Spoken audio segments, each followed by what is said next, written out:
Estamos de regreso, decía yo, en Estado Nacional Prime. Nos acompaña a esta hora de la noche el ministro del Trabajo y Previsión Social, Giorgio Bocardo. Ministro, ¿cómo le va? Gracias por estar acá en Estado Nacional Prime. Hola, Paula. Hola, Gonzalo. Muy buenas noches. Ministro, hoy día el presidente electo, José Antonio Kast, dijo: lo que no se pudo hacer en 4 años es muy difícil que se haga en el último mes. Básicamente haciendo una crítica a lo que significó el reajuste, ¿no?, del sector público, pero por sobre todo lo que va aparejado, que ha sido mal llamado, dicen algunos, la norma de amarre. ¿Qué se le responde al presidente electo? Todavía quedan proyectos bien emblemáticos y creo que no se presentaron a última hora. Se llevan algunos más de un año trabajando.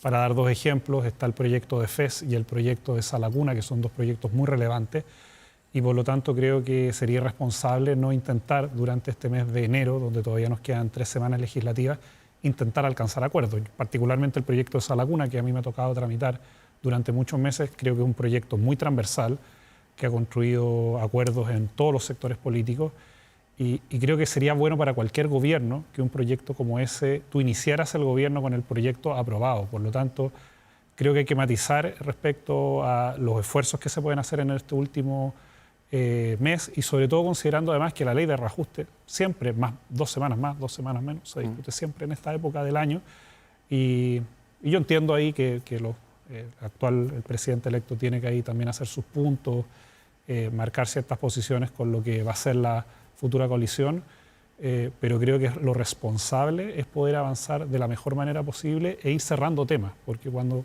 ya lo hemos aprendido con pensiones, Salacuna, los primeros intentos de reforma se hicieron en el año 1997 y todavía no podemos avanzar. Creo que cuando se van posponiendo estos problemas, en algún momento el sistema político en general lo termina pagando, porque finalmente no le damos respuesta a la ciudadanía. Entonces, yo creería al menos, y eso lo escuché en la primera conversación que tuvo el presidente actual con el presidente saliente, que al menos, por ejemplo, en Salacuna había voluntad de avanzar. Entonces, no son proyectos que se han presentado a última hora ni el último mes, y en ese marco, por lo menos hasta el 11 de marzo de este año, nosotros vamos a seguir trabajando para intentar construir acuerdos. Pero al menos en este proyecto, al menos, va un poquito más allá el presidente electo, porque pide rechazarlo, le pide a su sector rechazar este reajuste al sector público. Yo lo que entendí es que son puntos específicos, si no, no se entendería que el día de ayer aprobamos 36 de los 129 artículos. Entonces, hay un par de puntos donde creo que hay diferencias y que son legítimas además en cualquier proyecto, pero entiendo que el reajuste y una serie de otras medidas que además son muy necesarias para el funcionamiento del Estado, acuerdos que hicimos con la oposición después de la ley de presupuesto, que están en la ley de reajuste, yo entiendo que en su gran mayoría se van a aprobar. Por lo tanto, entiendo dónde se han marcado puntos de diferencia, y creo que ese debate además hay que darlo en el Congreso, que es donde ¿Y partió bien el debate? ¿Partió bien la discusión, cree usted?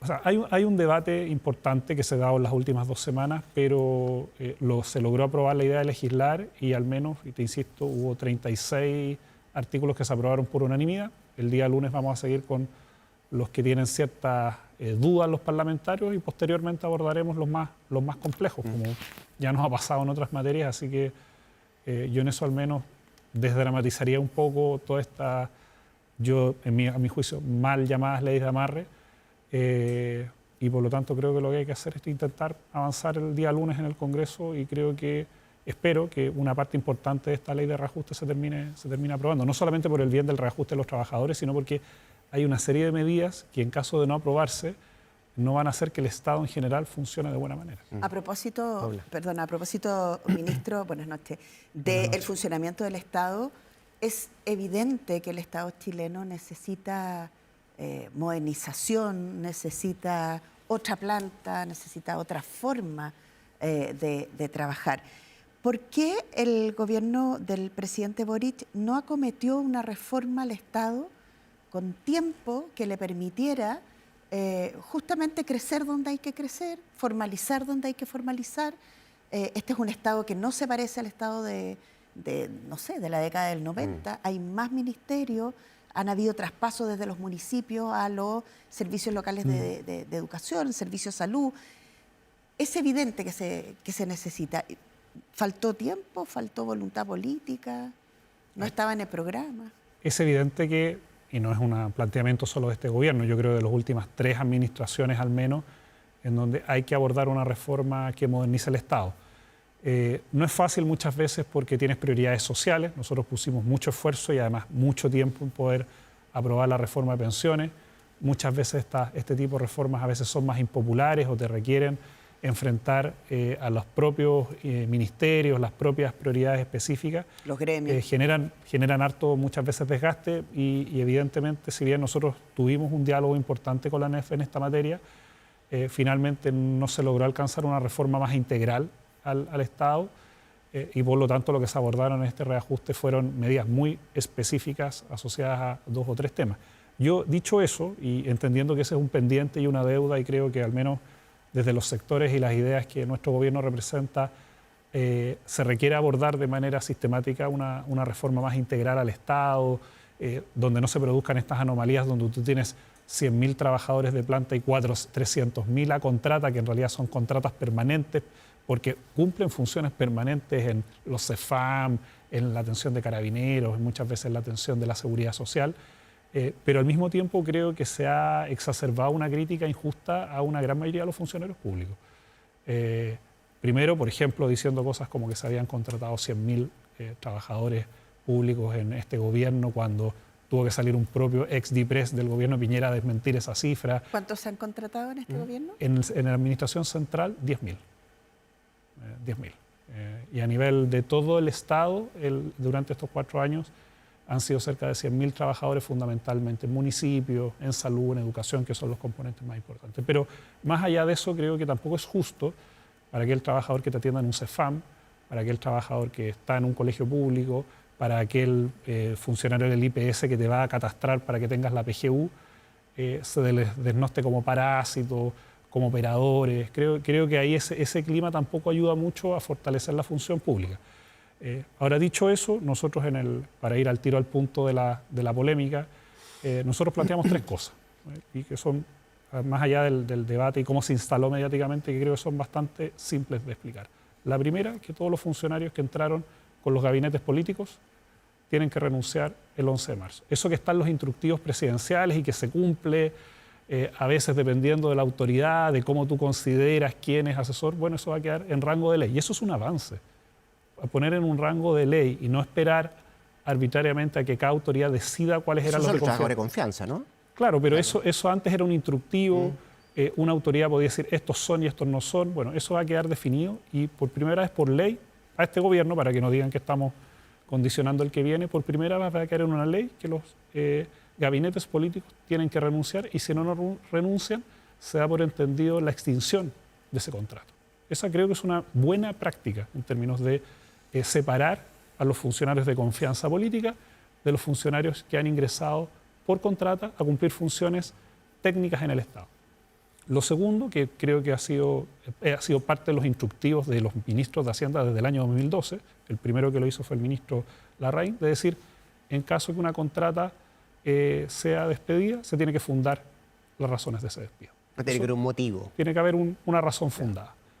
Y lo tercero, que quizás causó más polémica porque hasta el año 2024 era así y hubo un cambio de criterio en la Contraloría, que es que si tú llevas más de 2 años trabajando en el servicio, podías reclamarle a la Contraloría si es que ese trabajador había sido despedido o bien o mal.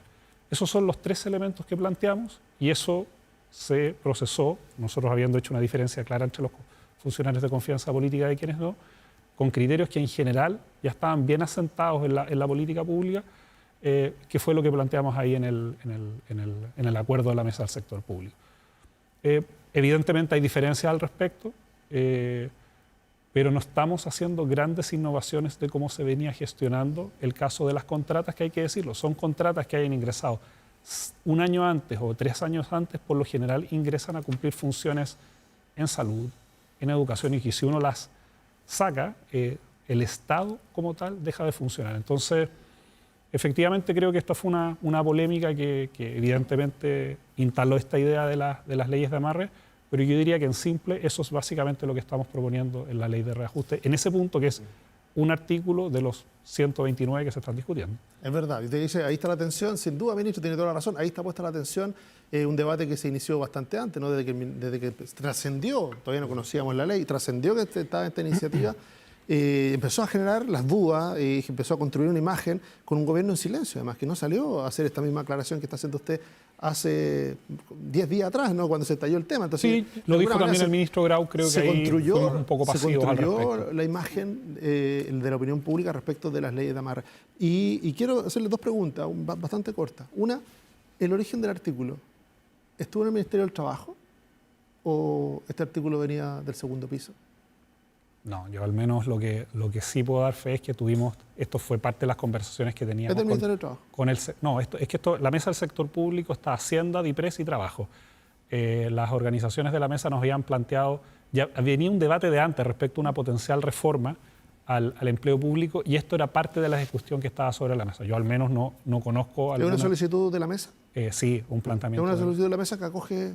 ¿Y quién redacta su artículo? ¿El Ministerio del Trabajo? El Ministerio de Hacienda, Trabajo, se le hace una propuesta a la mesa. ¿Ustedes hicieron una propuesta? Es parte de la propuesta, sí. Nosotros recogemos la inquietud y nosotros cuando estamos en una mesa de negociación... Es que como había una discusión sobre la autoría de los artículos, también me parece que usted la reconozca como propia. De poner un artículo es parte del trabajo que hicimos en la mesa estando Hacienda y Trabajo en... Y la segunda pregunta tiene que ver con si fueron ustedes los que la redactaron a propósito de esta solicitud, ¿no? A pesar de que la ANEF no se sube finalmente al acuerdo, que pareciera ser que era la que tenía una relación más directa con este tipo de artículos. Esa descripción que usted hace de gente que entra a trabajar a educación, gente que entra a trabajar a salud y que parece bastante razonable, tiene un contraste, sí, ministro, que es la realidad. Yo le pongo solo un ejemplo, el SLEP de Atacama. ¿Cuál es la gran crítica que provocó 70 días sin clase? Que el SLEP de Atacama está absolutamente tomado por la política y por los operadores políticos y de hecho generó una discusión interna dentro del propio oficialismo, ¿no? Eran figuras de uno y otro bando acusándose de haber poblado el SLEP de Atacama y los cargos, los mismos que usted denomina hoy día como funcionarios dedicados a la educación o a la salud.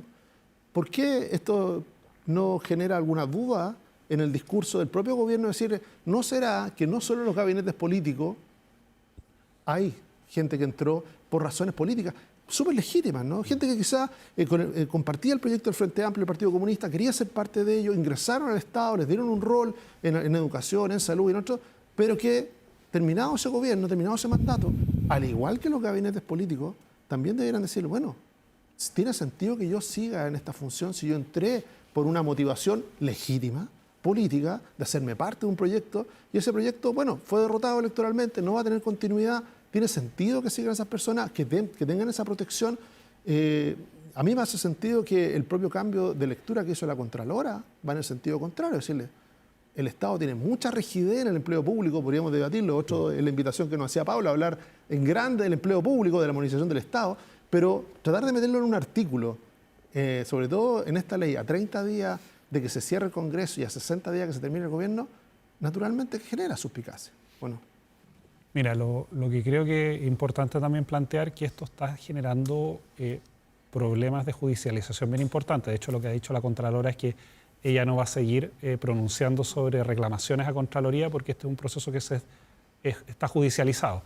Hay cortes que fallan este corte en 5 años, otras en 2 años. La Corte Suprema falló en 5 años. Otras dicen que no existe este criterio y eso genera problemas muy prácticos. Tú desvinculas una contratas a una persona porque quieres que otra persona realice ese trabajo, después la Corte te obliga a reintegrarlo, terminas con 2 personas contratadas en la misma función. Y por lo tanto es importante generar un criterio, a lo mejor es 2, a lo mejor es 5, si es que la suspicacia está puesta en ese punto porque nosotros estamos justamente en el último del 4º año.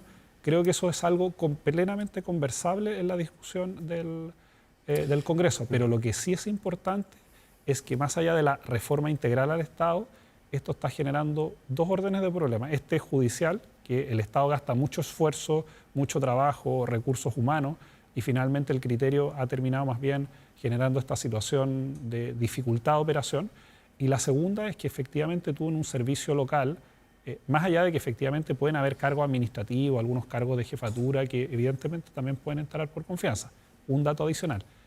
El 70% de los funcionarios a contrata que han ingresado al Estado Central lo han hecho por concurso. Al 2023, al 2021 era el 48%. ¿ya?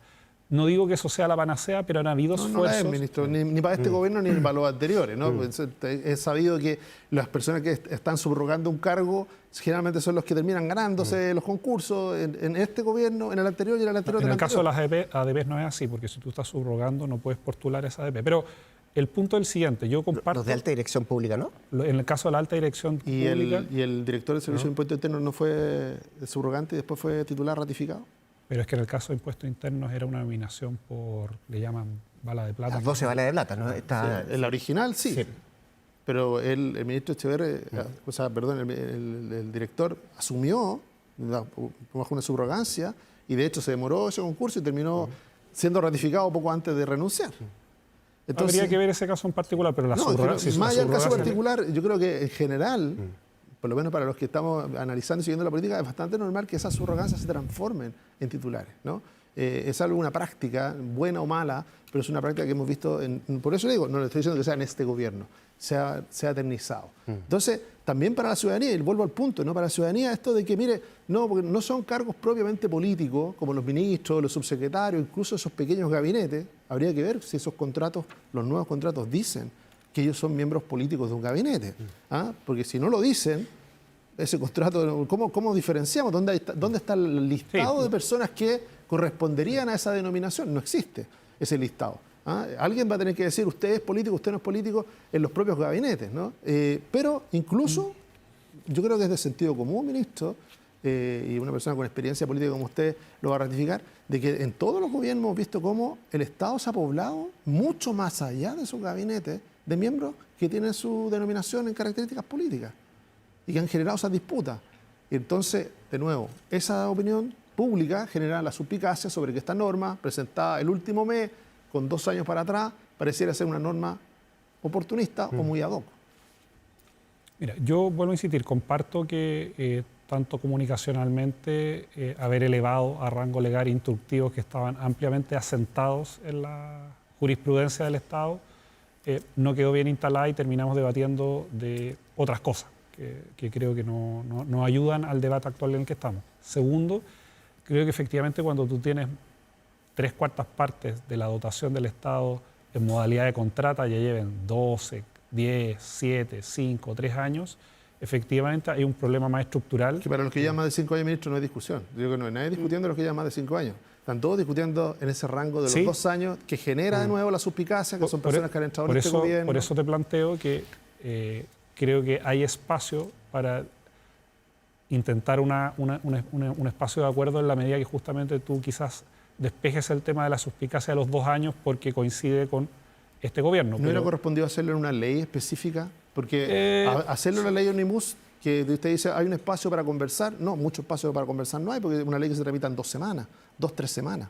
Entonces, mucho espacio para cambios no hay. El debate que vamos a tener que dar. Ahora, yo lo que sí creo es que falta y hay que abordar, y creo que esto pasa mucho más allá del problema de las contratas, esta reforma más integral al Estado, donde efectivamente tú pongas el foco en que el trabajo de los funcionarios se centre justamente en atender las demandas ciudadanas. Yo creo que en ese sentido no hay diferencia respecto a eso. El problema es cómo tú lo haces en un gobierno de 4 años, donde tú tienes que estar los primeros 6 meses ingresando, poniendo prioridades y al mismo tiempo construyendo instituciones que justamente tengan estándares que no estén sometidos a esa coyuntura. No era usted el ministro, pero imagínese que estuviera presentado este mismo articulado en un proyecto de ley el primer año de gobierno.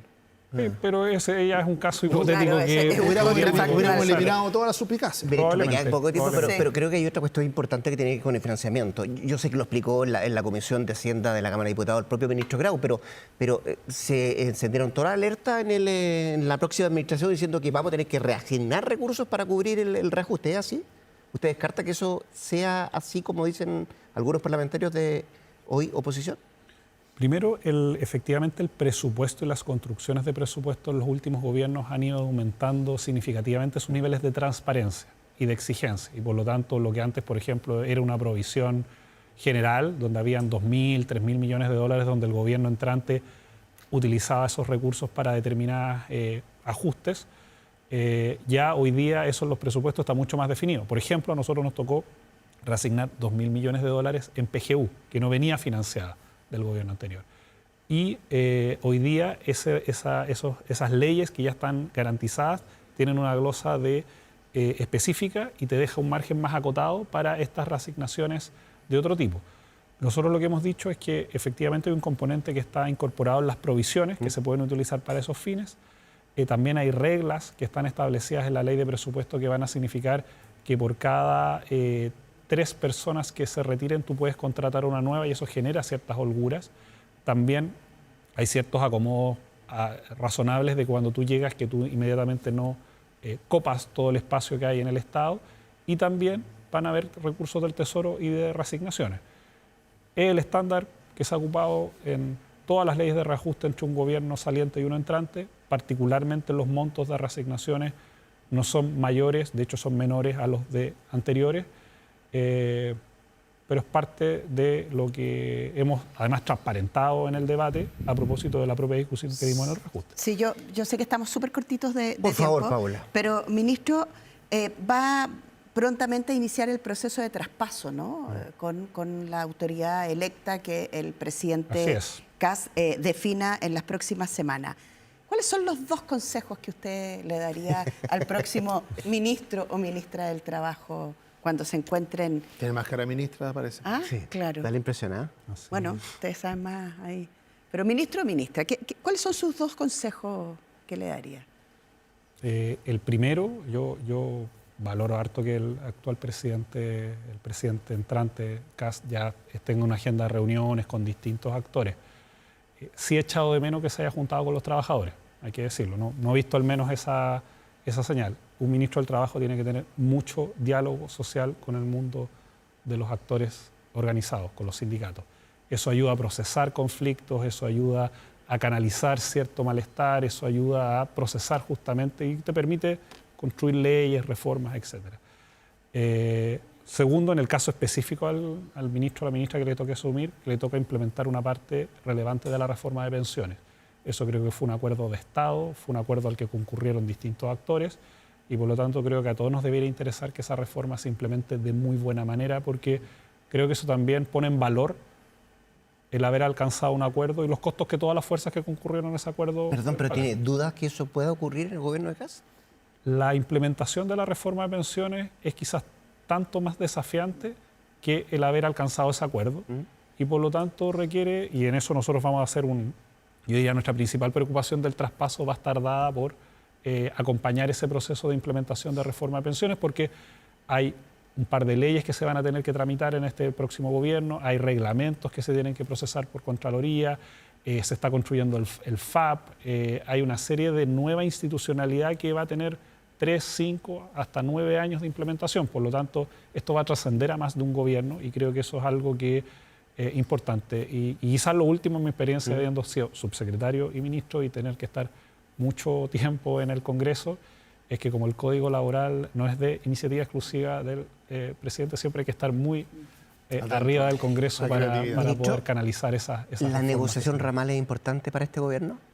Es importante, qué bueno que me lo preguntaste por 3 razones, si me permite explicar, porque nos han preguntado esto, por qué cuando quedan 3 semanas, 4 semanas. Esa es la pregunta que venía. ¿Por qué es tan importante en el último mes?